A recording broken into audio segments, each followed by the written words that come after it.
វាមិនសូវមានកន្លែងវាយចូលដូចគ្នាក្មេងនោះញ៉ាំតូចលិតប្រែគ្នាមកវាយឡោះមុនខ្ញុំលើកអកតែបន្តិចទៅបាត់ខ្ញុំខាត់ពេកខ្ញុំខាត់មកវាយូរពេកខ្ញុំយកមកលើកអក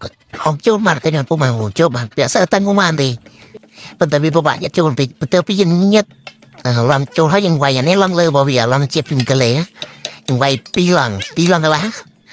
យើងវាយ2ឡងកន្លះចូលទៅឡងក្រោយចោលទៅណាយើងកាត់ចោលទៅនោះមក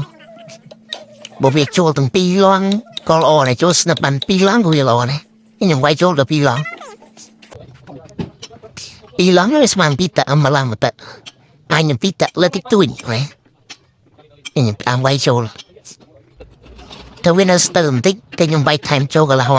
ទៀតខ្ញុំកាត់ចេញវានៅស្ទើរបន្តិចតែខ្ញុំកាត់យកផ្លែថែមទៅទៀតទៅយកឯណាដៃមកអាកលឹងផ្ដាច់វាចោលដើម្បីវាស្អាតចាប់ដើមផ្ដាច់វាចេញវាយអានេះខាងលើ2ឡងកន្លះបើធ្វើមកណាខ្ញុំដាក់ទៅ2ឡងទេប៉ុន្តែដោយសារតែវារៀងស្ទើរខ្ញុំមូលរៀងធូរទៅក៏ខ្សែវារត់ចូលគ្នាទៅវាចូលរៀងលើបន្តិចបើសិនជាវីដេអូនេះបើសិនជាពុកម៉ែបងប្អូនអាចចេះហើយក៏អាចអូរំលងមិនដែរមេជាងគិតចេះហើយអានេះខ្ញុំចាប់ដើមមកវាយឡងក្រោមមករកឡងខាន់ចាប់ឡាបខ្ញុំវាយថែមមកឡងទៀតដោយសារតែឡងមុនវាស្ទើរខ្ញុំបែកឡង2ចូលរួចហើយតែខ្ញុំថែមឡងមួយទៀតវាចូលបានពាក់កដាលជាងពាក់កដាលតែខ្ញុំកាត់ចោលវាស្មាន2ឡងកន្លះដែរក្រែងតែខ្ញុំចេញដូចគ្នាហើយខ្ញុំចាប់ដើមចេញនោះ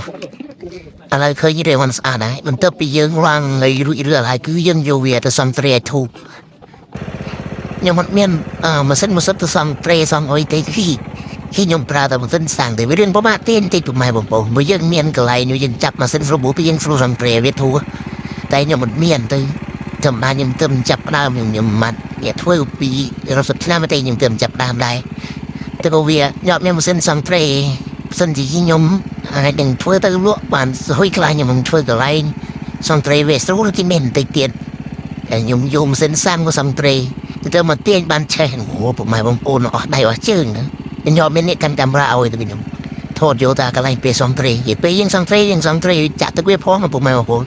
ពេលវាក្តៅយើងចាក់ទឹកពីលើទីថែមតិចទៅវីដេអូនេះគឺមានតែប៉ុណ្ណេះឯងពុកម៉ែបងប្អូន